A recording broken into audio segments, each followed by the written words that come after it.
internally, at the level of the soul, there is probably no wilderness as vast as grief. There's probably no area as dry and arid as the loss that accompanies the death of a loved one. The holidays are often about families coming together or being with people we love.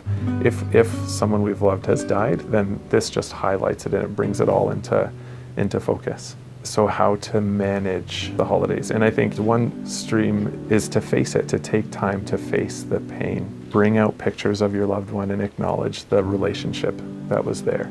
The other stream is to cope with it. I'm here from my mom. I lost her 2 years ago. And my uncle I lost in October. And many relatives are here. So I like to come and celebrate the Christmas Mass here every year.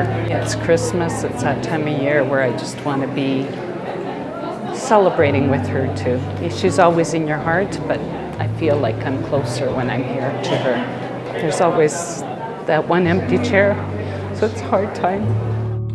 When we're experiencing the loss of a loved one and we approach Christmas, we can approach it with a sense of dread. I don't know if I'm going to be able to handle this.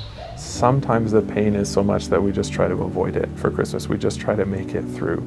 And sometimes that's the way that it happens in the first year, but some people will not feel it right away, especially if it's recent. The ideal is that we can leave space, leave room for different people's grieving styles. At home, we actually have their frames with their pictures and their actual flowers that we had dried when they passed away. And that special corner in the house for me is very, very special.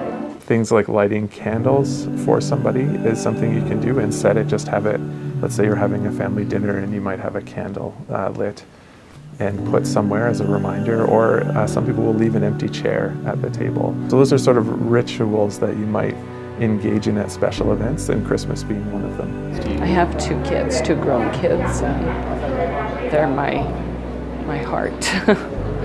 They pull me through, but we make it through.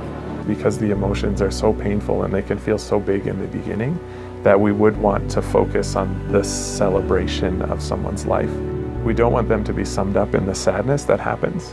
I do think it's important to also face the fact that we are sad, that even if they were old and they lived a full life, even then there's a sadness that that person is no longer with us.